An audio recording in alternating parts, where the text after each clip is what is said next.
Hi hello నమస్తే, welcome back to our video. నేను హరినాథ్. ఈరోజు వచ్చేసి ఇప్పుడు రంజాన్ స్టార్ట్ అవుతుంది కదా, ఆఖరిలో ఉంది. ఒక 10 రోజుల తర్వాత పూర్తిగా రంజాన్ అయిపోతుంది. ఇప్పుడైతే కోర్టులు అందరూ షాపింగ్ చేస్తారు అనమాట. సో ఇప్పుడు ఎక్కడెక్కడ ఉండే బండ్లన్నీ ఈరోజు నేను కూడా టైడ్ అయిపోయినా. ఈరోజు వచ్చేసి బండి తోలేసి నాకు కూడా డ్యూటీలు అయితే ఎక్కువగా ఉన్నాయి.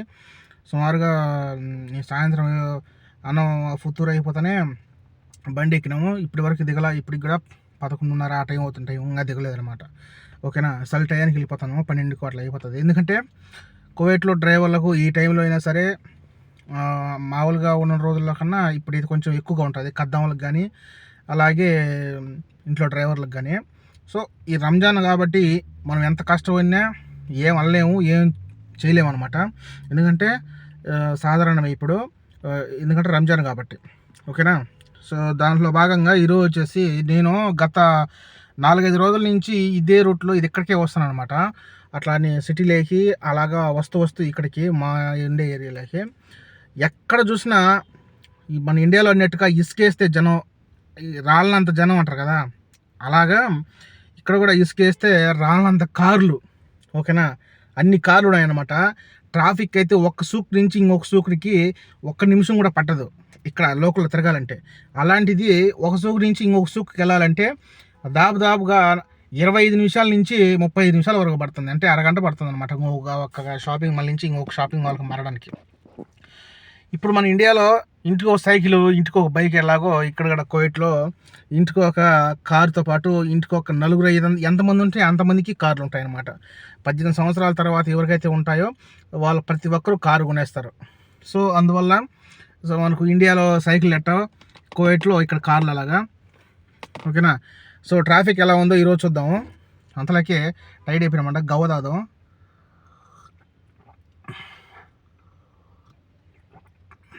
మధ్యాహ్నం అలాగా సాయంత్రం నుంచి అట్లాగే తోలు బండి టైడ్ అయిపోయినా.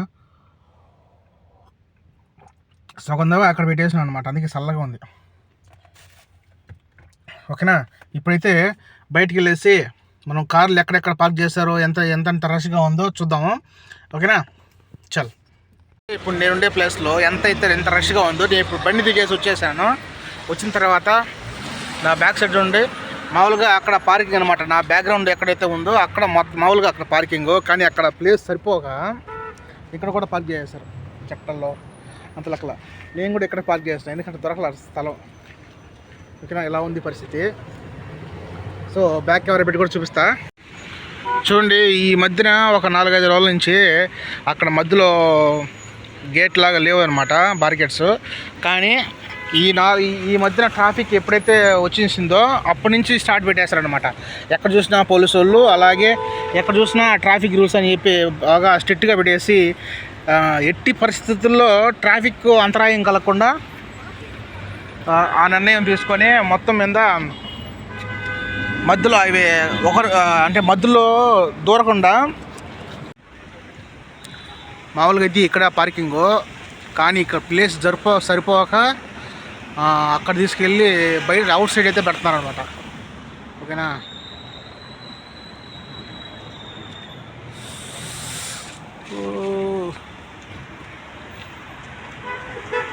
ఇలా ఉందన్నమాట పరిస్థితి. ఇప్పుడున్న పరిస్థితుల్లో వచ్చేసి ఒక్క సూకు నుంచి ఇంకొక సూకు మారడానికి 10 నిమిషాలు కూడా పడదు, అలాగే 5 నిమిషాలు కూడా పడుతుంది అనమాట మామూలు రోజుల్లో. కానీ ఇప్పుడు వచ్చేసి ఒక్క సూకు నుంచి ఇంకొక సూకు మారడానికి దాదాపు అరగంట పడుతుంది. నడిచిపోయినా 5 నిమిషాలు వెళ్ళిపోవచ్చు. సో అలా ఉందన్నమాట పరిస్థితి.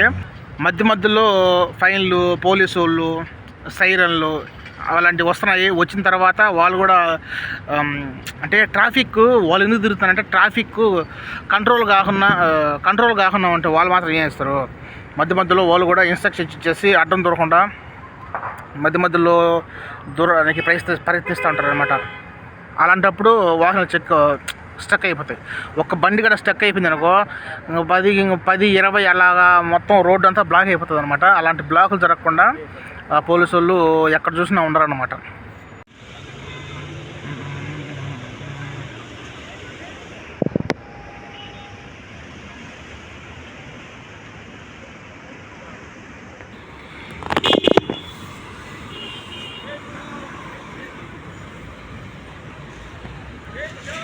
మొత్తానికి ఆ రోడ్లో ఉండలేక పక్కనే మజరా ఉంటాయి, మజరాలో వచ్చి కొంచెం కూలింగ్గా ఉంటే చెట్లలో దానుకున్నా.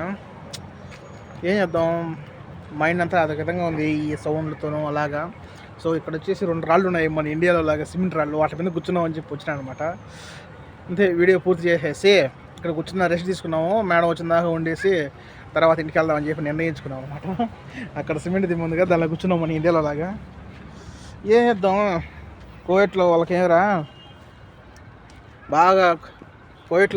బాగా ఉన్నారు, బాగా సంపాదించుకుంటారు అంటారు. సో ఇలాంటి కూడా కష్టాలు కూడా ఉంటాయి.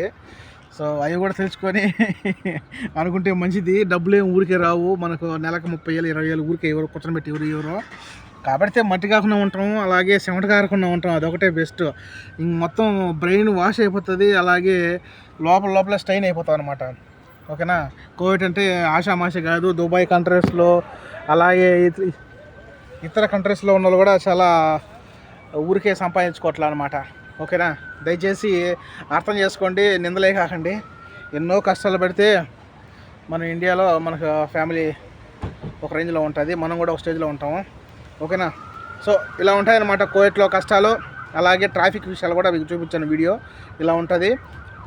ఈరోజు ఒకరోజే కాదు, రాత్రి ఇంకా ఎక్కువ అయిపోయింది. నేను రాత్రి వీడియో తిట్టడానికి ఎందుకంటే మధ్యలో ఉన్నాను అనమాట. ఇలా ఒక పక్కన కూర్చోాలి, ఎందుకంటే ఇప్పుడు కూడా పోదాం అలా మా బండి తిరిగేదానికన్నా నడిచిపోతే భిన్న అయిపోతుంది అని చెప్పి వెళ్ళిపోయాను అనమాట.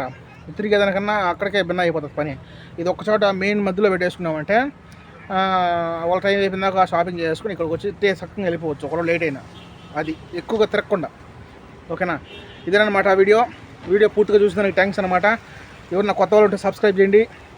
ఓకేనా. నా మీద పగబట్టారో లేకపోతే ఏమైనా అర్థం కాలేదు, సబ్స్క్రైబ్ కూడా చేయలేదు, దయచేసి చేయండి అనమాట. చేయండి.